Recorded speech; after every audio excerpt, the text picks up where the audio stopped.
So this is a quick video on how I make a truss rod cover, and I'm specifically making it for a gentleman by the name of John, who on Etsy accused me of buying everything from China. Well, I don't. This here is what he was talking about. He asked me a few questions. This is a piece of lace wood, and I'm going to quickly make a truss rod cover. And the cut part you'll see is not that big of a deal. What is a big deal is the finishing. So for $18, I really don't make a whole lot of money. Lace wood is not super cheap. You know, a lot of woods I use now, and if you've been even to the lumber store, you know wood is not cheap. So anyhow, I'm going to show you really quick how this is done.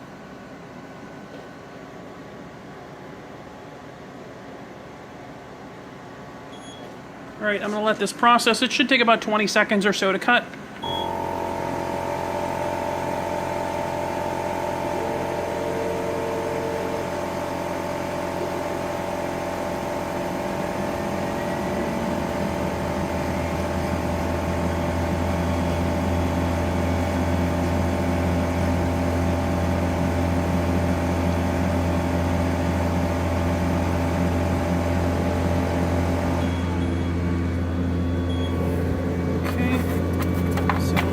Out. This is just a cut piece now. That's all it is. Let's take this over to the workbench. So here is our truss rod cover, and I do see people who will well, that hole didn't go all the way through.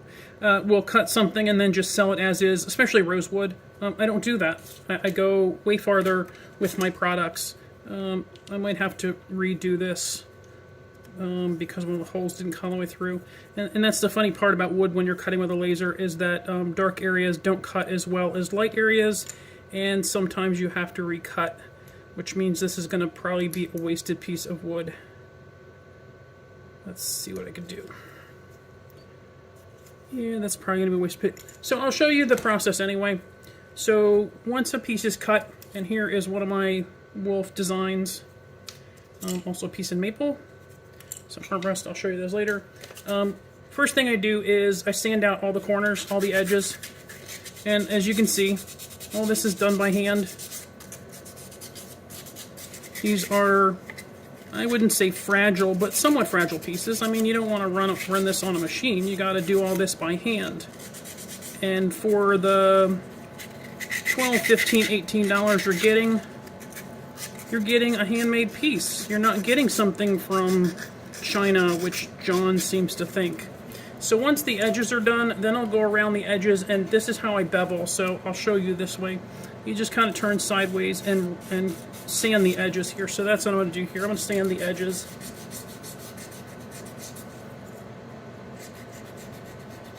And I'm just shaping them so that they're a little bit rounded. That gives it a really beautiful finished look, very professional look. Same thing with the divots here. I want to get into those divots and get those kind of rounded out a little bit.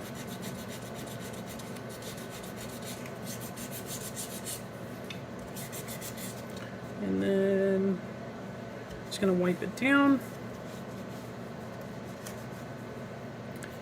And it's fairly smooth, but you can see that it probably needs a little bit more sanding. I see it needs more sanding, so I'm going to go ahead and do this again on the sides. Get these nicely rounded. And I'm not doing my normal speed.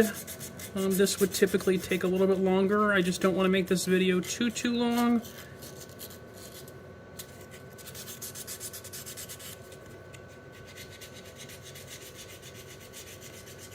But I'm going to go over the top again, and I'm going to also do the back to see if I can loosen that that screw hole here. Sometimes you can see that it's actually darker in that stripe there. That's where the hole should be, and that's why it did that. And that is a pain for me. I'm actually getting a new laser machine very soon. I'm investing in another really good laser cutter.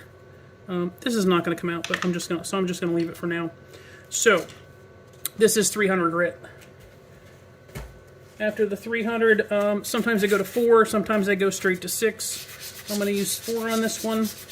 And the reason why I'm using 4 on this one is because what I found is that the slower I go with the grit going up in grit in the beginning, the nicer the grain comes out. It really becomes a very beautiful piece. So that's 4, we'll go to 6. And again, as I'm sanding, the nice thing is that I've already curved the edges, so it's going to soften them even more to look even better. I apologize if you can hear my air purifier running in the background. That's what happens when I'm sanding. Now we're going to 1000 grit.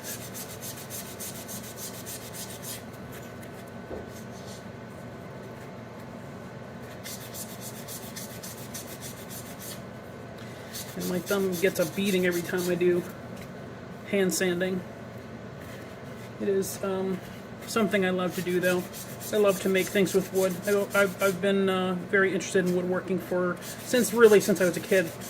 Both of my great-grandfathers, actually my great-grandfather and my grandfather were both woodworkers. My grandfather used to make fiddles, as he called them. He made beautiful violins as a hobby.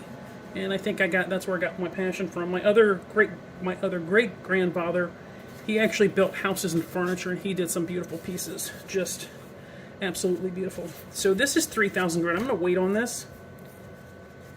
Next thing I'm going to do is take some teak oil, which is how I finish these. And now you can see, I'll bring this a little closer, it's starting to come to life. You can see that the grain is really becoming quite beautiful. And I try to do both sides. Sometimes it's not really necessary, but I kind of like to do both sides just to keep enough moisture in the wood. So, let's see. I'm looking at the camera upside down. I can't really tell if you can see the wood grain there, but where's my original piece? Let me grab the original piece.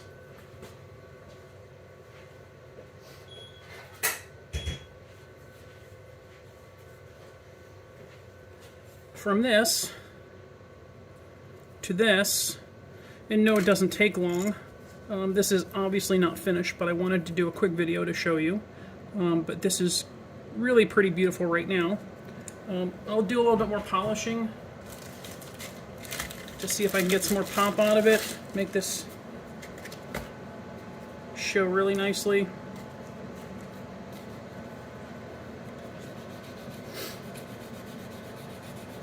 And I'm going to try to drill out that piece once I finish up the video, because I don't want to throw this away.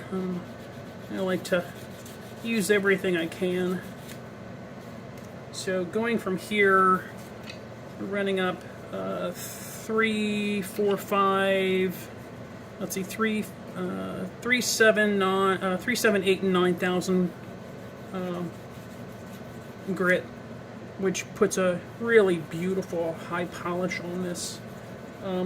A lot of woods I wouldn't go that high, because what happens is, and I'll see if I can get this in the video, you can see some of the grain there. So this is not totally smooth in terms of being flat.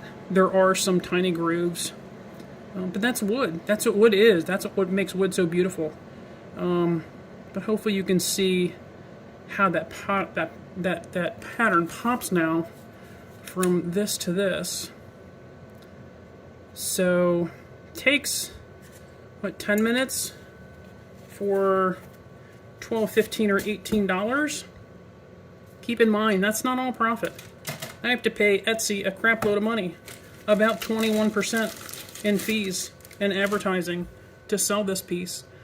So it's not cheap to sell there. I really hope you understand that when you're buying handcrafted items from people, whether on Etsy or anywhere else, unless they have their own private website, it's not cheap. It's not cheap for us to sell anywhere. And to get seen anywhere on Google, man, that's really tough. And anybody who's purchased from me, I wish I had started this way back when, but, you know, leave me a Google review. That's so huge for me. That's so huge for Mint Strings to get the name out there. So when people Google Mint Strings, they see 5 stars. 5 stars. I handcraft, I would say probably 85% of what you see on my website. Some of it, yeah, I have to go ship it out for bulk processing. And that gives me the ability to do really cool things like this. This is a pickguard. Nobody else has made anything like it. This is for Fender Acoustasonic guitar. I also have another one I'm working on for the Acoustasonic. I've already made one of these before, but again, this is for the Acoustasonic. This is a full piece of abalone that the customer wanted, so I already made him his, and those photos are already up. But yeah, if you want to see what else I do custom armrests. This one's raw and ready to be shaped. This one is also raw and ready to be shaped. These are for my armrests for my mandolins, and I showed you some of these other. I don't have anything on the bench right now that I'm working on in terms of inlay work, so I'll have to make maybe another video on that at another time. Unfortunately, making videos for me is a bit difficult because I am really busy doing custom work and keeping up with doing things that I need to sell. So anyhow, there you go. Hopefully, if you need anything, you'll give me shoot me an email, sales@mintstrings.com. If you have any questions, feel free to ask me. Go to my website, mintstrings.com. If you go to mintstrings.store, that will take you to my Etsy store. My Etsy store has pretty much everything that is made and ready to go, but I also will take orders there, custom orders there as well. And custom orders really will vary depending on how many things I have on the schedule to do. So, get in touch and let me make you something really special. Okay? Hope you enjoyed the video. Have a great day.